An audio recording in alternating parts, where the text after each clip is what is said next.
Luga baba luche olwakebo luba lujulile luyazika lwafinyelela lwafinyelela kimi zolweni zami alwa zilangedlula sindisana. Okunye bazalwane, iba nomthandazo ekhaya enazi ukuthi uba ngubani isikhathi. Uma nithandaza ngo-5 ekuseni akuthandaza umndeni wonke ngo-5. Uma nithandaza ngo-4 thandazani ngo-4. Lona nje masibuka makushaya isikhathi sokuthi kuyathandazwa mdilize embhedeni umbeke la nithandaza khona. Nithandaze naye abe ingcwele. Yingakho niyobona noma inkosi isinika ihholo lokukhonza akekho umntwana sothi isikhonza aphuma ayodlala phandle. Bazodlala la khonza laphakathi. Ngoba yonke lento esiyenza kumele izingene kubo.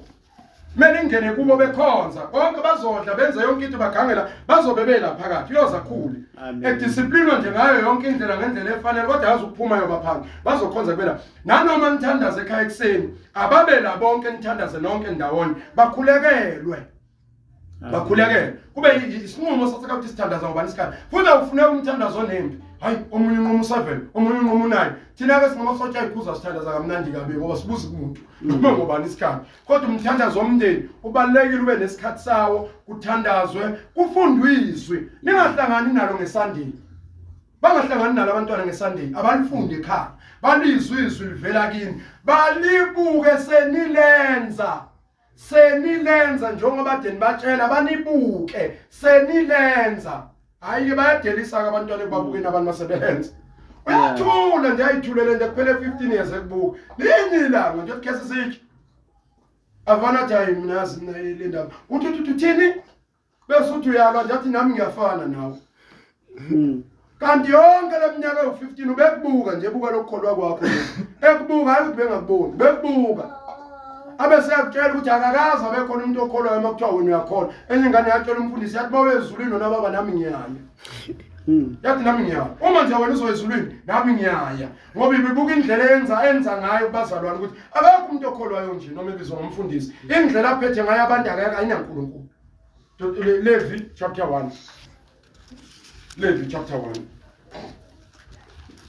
funa sifunde impilo yobaba bazalwane ngiyeqiniso musukuyirobha kholweni musukuyirobha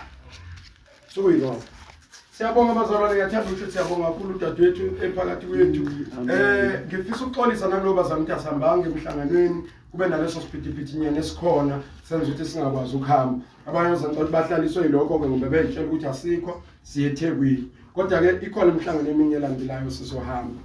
Levi chapter 1 verse number 1 ngifundele bafaka noma ubani okhona ukufunda ngesizulu.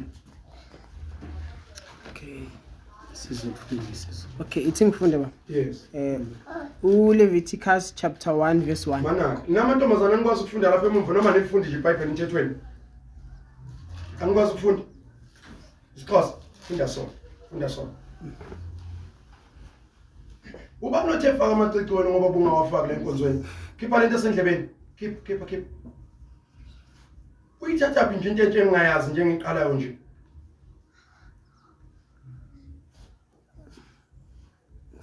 Sukumfundi. Leviticus chapter 1 verse 1. Yeah. uYehova wambiza uMoses wathetha kuye entetheni yokuhlangana esithi verse 2. Yeah. Thetha konyana bakaSirayeli uthi kuye xa umuntu asondeza kuYehova umsondezo wasezintweni ezizitho zini nokusondeza lo msondezo wenu niwuthabatha ezinkomeni nasempahleni emfutshane. Verse 3. Yes. Ukuba umsondezo wakhe ulidini elinyukayo nasezinkomeni wosondeza inkomo eliduna eligqibeleleyo emnyango wentente yokuhlangana. Bazalwane isaqhubeka lana ngifuna ukuveza ukuthi iBhayibheli lithi uNkulunkulu wathi esetendeni lomhlangano yena. Amen. Wathi kuMoses embizini hamba uyokhuluma abantwana bakaIsrael nansi inkulumo. Hayi ukuthi uMoses ekhuluma inkulumo. Kunento egcwele abantwini esho abantu la ngaphandle kuthiwa kukhona imithetho ebekwe uMoses, kukhona imithetho ebekwe uJesu. Angithi igcwele lenkulumo akakho ongayazi. Bethi incwadi endala lezi ezakhulunywa uMoses lokhu kusha kwakhulunywa uNkulunkulu. Ngicela ukubuza ukuthi uJesu noNkulunkulu bahlukene. Angithi uJesu uthi mina ngikubaba nobaba ukimi. Ube engikwenzayo ubaba uyakwenza. Ubaba usemsebenzini ngendodana yakhe. Lana uNkulunkulu akakhuluma uMoses. Ngicela nizwe lo ndawo ngoba lento igcwele ebantwini abayikhulumayo. Asafunda iTestament elidala thina. Ngoba imithetho kaMoses leyo. Ukhona imithetho kaMoses baba la obhaliwe. Ukhuluma uNkulunkulu uthethe nomhlangano uthi Moses hamba uyongitshelela uIsrael. Akazi ukuthi uyitshelele wena. Uthi ungitshelele uIsrael, utshelela uNkulunkulu. So lento uNkulunkulu ekhuluma eTestament elidala, lithi iBhayibheli kwiTestament elisha usekhuluma manje ngendodana yakhe. Ukhulumile ngabaprofeti endulo, manje sekhuluma ngendodana yakhe. So yena loyo uNkulunkulu kusakhuluma yena, kodwa eqaleni ukhulume ngani? Ngabaprofeti, manje sekhuluma ngendodana yakhe. So awukho umehluko bazalwane. Ngizamlungisa lo ukuthi ayikho le nkulumo egcwele ebantwini yokuthi kuthiwa kwakhuluma uMoses imithetho kaMoses emdala. Ikhona imithetho yabe ngoMoses. Uthi hamba babizelana etendeni lomhlangano. Uthi mayesamtshela etendeni lomhlangano hamba kuyongitshelela abantu nantu udaba ukuthi uma benikela bekhipha izitho emnikelweni weinkomo abanikela ngazo beyiletha kimi. Beyiletha kuMoses. Beyiletha kubani? uNkulunkulu. Hayi kuMoses beyiletha kuNkulunkulu. Ayikho into eyenzela umuntu la. Ayikho into onomuntu la ekuthiwa lento lesiyenzela ubaba usibanibani. Ingakho la ekhaya ingekho lento egcwele ngengiyibone ku social media ekuthiwa la unyaka uyaqala uJanuary. Umfundisi le athi bazalwane uyaqala unyaka. Bonke abantu abafuna isibusiso sasezulwini uletha umholo wakho wonke kaJanuary kimi ukuze uzobusiseka. Ngeke nibusiseke mina ngitshela iqiniso. Uyozwa ngefoni kuze kushaye ezinye 15 kuthiwa kanti ukhokha nini? Loyo maqumbane elimnikeza imiholo yenyoko uzobe suthi nezingane zakhe eyibhatalele cash kuma private school. Ayikho lento ukuthi nizobe nibusisekile. Ayikho ezwini ngoba ingekho. Ukuthi nje kuthiwa the first fruit obeyilethela ubelulethe umholo wakho akukho ezwini. Akukho. Uma nje sekuvuka leyo nto lithi iBhayibheli uthi uPaul uma sishintshizwe thina njengabaprostoli nanoma selishintshwa noma ubani lithi akabe ngoqalekiswe noma ngabe ingelosi. So ke sifunda lokho bazana ukuthi into esho uNkulunkulu isho uNkulunkulu ngeke ishintshwe umuntu. Qhubeka no verse 4. Verse 4. Wogcinezela ngesandla sakhe phezu kwenhloko yedini elo linyukayo. Limkholekise limcamakushela. Verse 5. Alixhele ithole elenenkomo phambi koYehova onyana baka-Aroni. Ababingeleli bolisondeza igazi balichize bajikelezise esibingelelweni esisemnyangweni endlini. Aningitsheleni bazalwane insindiso yatholakala kanjani? Ukuthi nje sibe nensindiso yafika kanjani insindiso? Ubani nje bazalwane wazi ukuthi hayi nje wasindisiwe thina sayithola ngale ndlela insindiso. Yafika kanjani insindiso ukuthi sibe nayo? Yebo sisi. Ngiyacabanga mfundisi ukuthi before when you have committed the sin. No uyaphambalaza. Ngithi insindiso sayithola kanjani yeza kanjani ukuthi sibe nensindiso? Kunje insindiso sayithola ikwenzela yebo baba. Yebo insindiso sayithola ngokuthi uJesu azofa hayi azoshumayela. Ayazoshumayela azofa esiphambanweni kuchithweni igazi. Nalana kuqala igazi zonke ivumelwano kuba negazi. Angithi ekhaya makushona umuntu manigeza. Angithi makushona umuntu ekhaya nigeza kufuneka lana igazi. Uma unenkinga yamabhadi uyathini umthandazi uthi woza nani nenkukhu ngoba kufuneka lana igazi. Nesivumelwano la inkosi uthi umuletha lomnikelo uyobeka izandla kuwo ngasemhlanganweni wetende lokuhlangana bese ihlatshwa khona lapho ngoba kufuneka inyama, kufuneka igazi, ilona lenza isivumelwano. Ingakho ke iBhayibheli lithi lokho kwenzeka kwi-Old Testament kwakukhomba uJesu. Leli gazi lalimela uJesu, mase khona uJesu asisahlabi. Yeah. Hayi ukuthi sayekiswa yini, abanye bathi yini indaba singalenzi izwi lokho, siliyekiswa into yodwa ukuthi uJesu sefikile, asisahlabi bazalwane. Yeah. Asenze njani? Asihlabi. Cha ngisho ukuhlaba lokho ukuthi sidle. Lokho kuhlaba nje kwenza iphathi kubonga umuzi, kubonga ingane, into enhle leyo. Siyakuhlabela lokho. Sibonga ngoba akuzukuya ngithi emsamo. Akuzukubizwa amadlozi angithi. Siyakwenza lokho baza. Ninganzi indlela yokuncishana.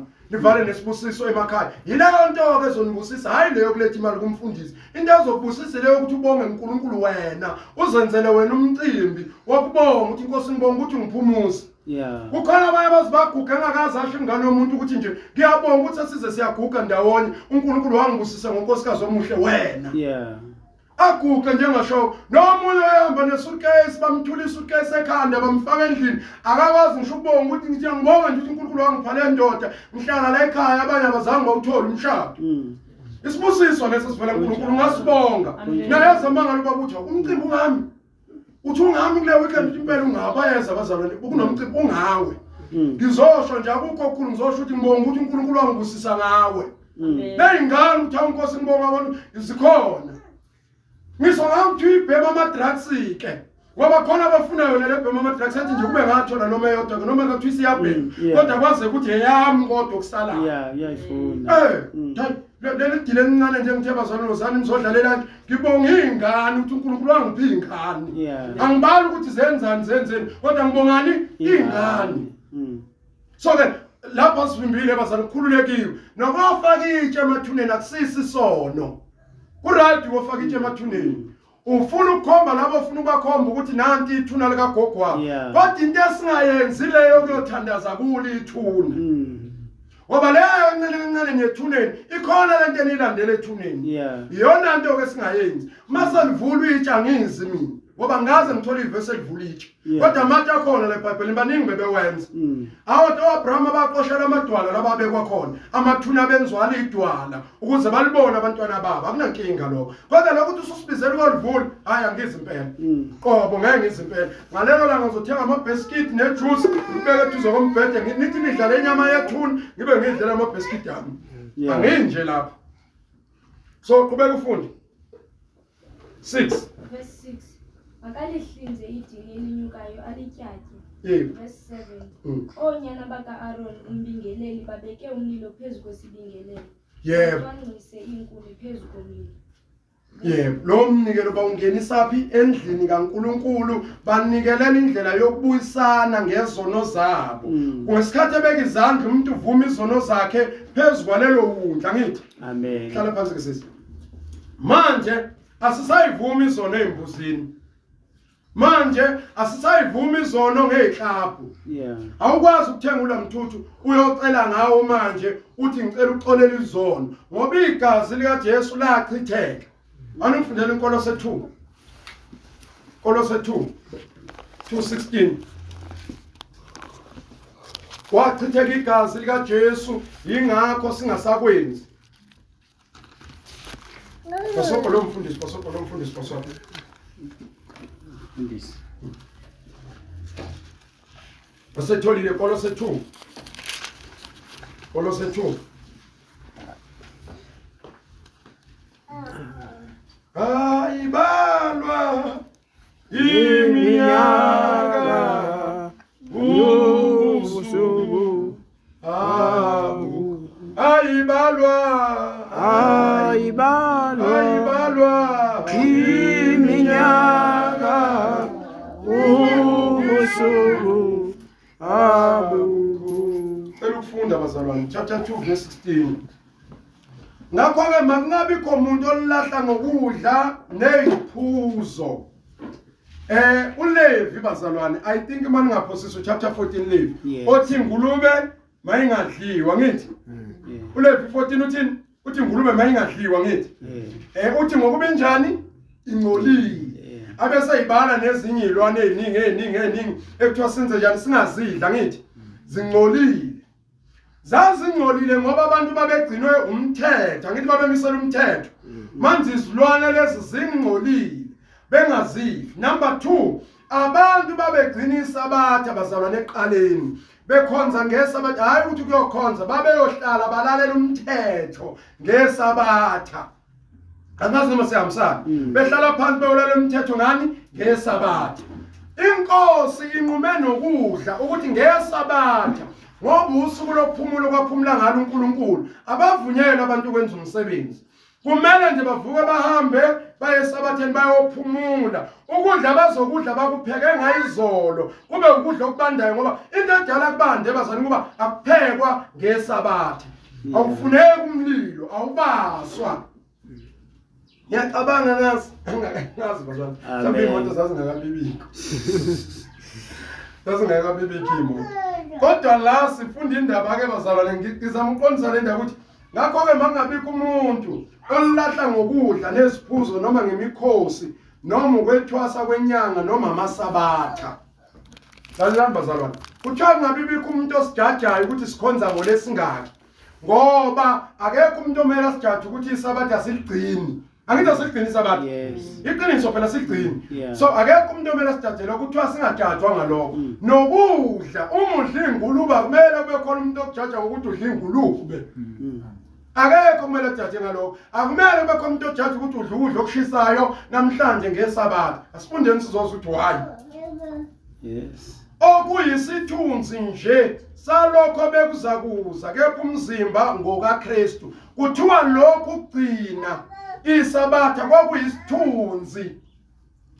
Nokungadli lokho kwakuyisithunzi.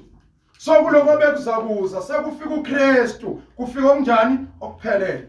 18 ngifuna ukufunda ke bazalwane. No verse 18 sizozwa. Mangabikho umuntu onamuka umvuzo wenu othanda ukuzenza othobile khonza izingelosi ephika ngemibono yakhe ezikhukhumeza ngeze nangengqondo engabambeleli oyinhloko kungayo umzimba wonke usizo uhlanganiswe ngamalunga nemisipha ukukhula ngokukhula kwaNkulunkulu. Uma nifile kanye noKristu nakhululwe ezifundisweni zokucathula zezwe. Ifundo zani lezi zezwe. Yini ukuba okungathi nisaphila ngokwezwe nithobela izifundiso zokuthi ungaphathi ungezwa ngolimi ungathinti. Lana bazalwane licaciswa le ndaba yokuthi le yankonzo endala eyayikhuluma ngengulube sasinikezile ukuthi singayidli impela iqiniso. Kodwa lana kuthiwa kwakuyisithunzi lokho. Kwakuyisithunzi esefikile uKristu kufika okunjani okuphelele. Sasilinda uJesu ngalezo zinkonzo. Ngakho nokungagcini kwethi isabatha uma umuntu ethi hayi ngiyaligcina kuthiwa ngabibikho umuntu osijaja ngendaba yesabatha. Ngoba kwakuyisithunzi isabatha. Abantu abagcina isabatha bagcina isithunzi. Bagcina isithunzi. Thina uNkulunkulu asimkhonzi ngesonto. Simkhonza zinsuku zonke ngoba sasingene esabatheni saphumula. Nike bomsumhlubu. Nike zendozi imkhonzisa kabi. Bayeke masibuke. So ngaleyo ndlela bazalwane sinaleyo nkonzo enjalo phakathi kwethu ukuthi le yankonzo yayekelwa lokho ngifeza inkonzo ukuthi zayekwa ngoba kwenze njani. Ungezwe umuntu ethi hayi nina nikwenza angilinganisele njengoba ngisabe umuntu mina nginandaba nesonto. Laba bakwaShembe bayanyuka njalo nge-14 January bathi baya ephasikeni entabeni. Cela ukubuza mina ngikhona kaIsrael ama-Israel phuma eGibhithe. Mina nanyinde nanikhona. Aninyuke ngani phoke entabeni ngoJanuary. Ngoba umkhosi wephasika phela lowo owenzwa abantwana bakaIsrael bephuma. Wathi inkosi lo mnyaka nale nyanga isiyoba inhloko yezinyanga niyokwenza iphasika ngayo. Bephuma eGibhithe. Nani niphuma eGibhithe? Mina ngizange ngiye eGibhithe. Ngizalwa abantwana bakaIsrael sebephumile eGibhithe. Angizange ngibe khona. So angikwazi ukwenza lelo phasika. Ingakho uma uPaul ekhuluma ethi nelethi iphasika linjani lihlatiwe elinguKristu Jesu lena kwakwelabo elethi iphasika lihlatiwe lingubani linguJesu. Nanto umkhosi asugubhayo. Manikhuluma nokugubha umkhosi nawo umkhosi asugubhayo sigubha umkhosi wephasika lethi elihlatiwe linguKristu. Ingakho uma sibuthana sisemkhosini wephasika thina welethi iphasika lahlatshwa elinguKristu Jesu. inkonzo ke lesiyona leyana siyi kuyo ngoba kwakuphuma abantwana bakaIsrael ngaphandle ke nani mana nanikhona ke ningakhululeka nani nimgubheke ngoJanuary elethi Pasika nayi date bazalwane ukhona owaziyo ke wahlangana ne date yokuzalwa kaJesu othi nje hayi ngiyamazi uzalwa